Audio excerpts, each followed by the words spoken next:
안녕하세요. 반갑습니다. 이공영 강사입니다. 워크북 1분 컷 201번 문제부터 보겠습니다. 쉬운 질문이네요. 생명권에 관한 규정은 없지만 생명권을 기본권으로 인정하고 있다. 하지만 이런 부분 틀리게 될 수 있으니까 항상 조심하시고요. 사형제도는 합헌이고 우리 헌법은 사형제도를 간접적으로나마 인정할 수 있다 이거죠. 3번은 말을 좀 바꾸면 되는데 37조 2항에 의한 일반적 법률 유보가 기본권을 제한하는 거예요. 그러면 생명권은 기본권 제한의 대상이냐? 입니다. 왜냐하면 생명권도 제한할 수 있으니까요. 바로 사형제도가 그런 제도죠. 일반적 법률 유보의 대상이 되지 않는다는 것은 기본권 제한이 안 된다는 것인데 그럼 절대적 기본권이 돼요. 생명권도 제한이 가능한 기본권입니다. 그래서 생명권의 제한이 정당화될 수 있는 예외적인 경우에는 사형제도처럼 생명권의 박탈이 초래된다 하더라도 곧바로 본질적인 내용을 침해하는 것이라 볼 수 없다. 그래서 사형제도는 합헌 이렇게 되죠. 그 다음에 202번 보시면은 우리나라는 무기징역형 제도를 두고 있지만 상대적 종신형만 돼 있고 절대적 종신형은 따로 두고 있지 않습니다. 절대적 종신형이라는 것은 가석방이 없는 걸 말해요. 근데 우리나라 무기징역형은 가석방이 있습니다. 왜냐면은 시행은 안 되지만 실질적으로 시행은 안 되지만 형식적으로 사형제도가 있기 때문이죠. 그래서 이렇게 규정한 것이 합헌이고요. 맞다 이거고. 그 다음에 12조의 신체의 자유는 물리적인 힘이나 정신적인 힘으로부터 신체 안정성이 침해당하지 않을 자유를 말하는데 DNA를 감식 시료를 채취하는 것도 내 몸을 건드리기 때문에 신체의 자유를 제한을 합니다.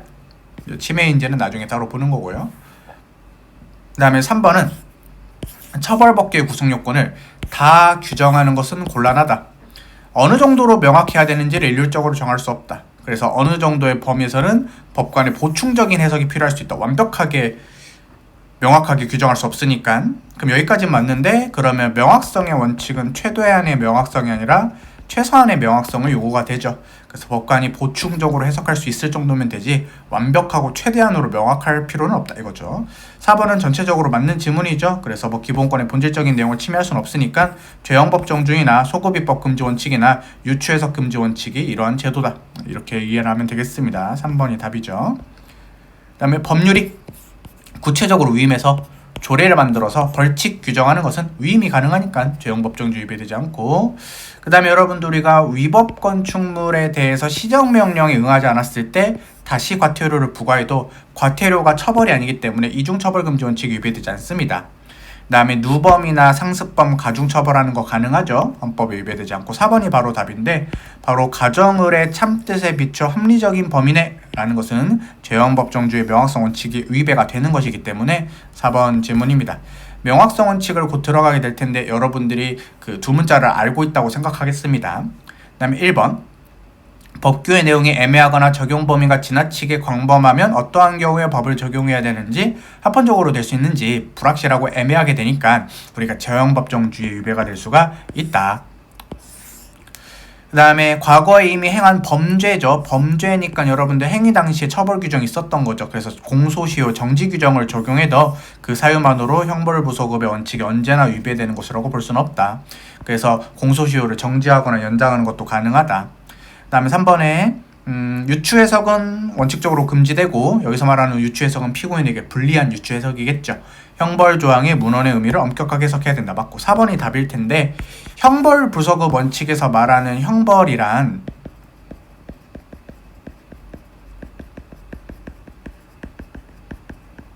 여기서 형벌이란 형벌 그 자체도 포함하고 형벌과 유사한 것까지 포함을 하죠.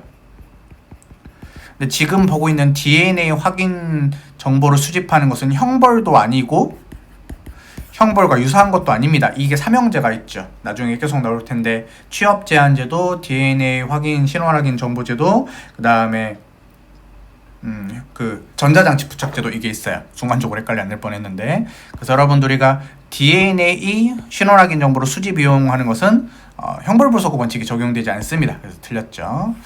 그 다음에 여기서 말하는 것이 이제 형벌과 유사한 것까지 포함이 되는데 구사회보호법상 보호감호 처분도 형벌과 유사한 것에 해당하니까 형벌부소급 원칙이 적용이 됩니다. 그 그다음에 행위 당시에 판례에 따르면 처벌 대상이 되지 않았지만 나중에 판례가 변경돼가지고 형법 조항에 근거해서 처벌한다면 형벌부수금 원칙이 위배되지 않죠. 왜냐하면 새로운 형벌을 만든 게 아니라 그냥 판례 해석이 바뀌어진 것이기 때문에 그렇게 할 수 있습니다. 그다음에 요거 미풍양속을 해야 하는 통신을 금지하는 전기통신사업법 조항인데 요 미풍양속 개념이 두 개가 있어요. 그래서 학교보건법상 미풍양속 개념은 합헌인데 이 전기통신사업법상 미풍양속 개념은 위헌이니까 이런 건 형법, 죄형법정유주제도 나와요. 그런 것들 챙겨주시고요. 그 다음에 법정 영역의 폭이 지나치게 넓게 되면 자의적인 형벌권의 행사가 될 수 있다. 그래서 법정 영역의 폭이 지나치게 넓어서는 안 된다. 이렇게 지문이 있으면 되겠습니다. 그 다음에 여러분들 우리가 형벌의 구성 요건을 그 은행 같은 거인 새마을 금고의 정관에 위임한 것은 죄형법정주 위배가 되고, 그 다음에 형벌 구성 요건의 실질적인 내용을 단체 협약에 위임하는 것은 사조직의 사기업의 단체 협약에 위임하는 것이니까 법률주 위배가 되고, 과태료는 여러분들 형벌이 아니죠. 행정상의 질서벌에 해당하죠. 그래서 죄형법정주의 규율 대상에 해당하지 않죠. 왜냐하면 죄형법정주의 규율 대상은 형벌만이기 때문이 그렇습니다.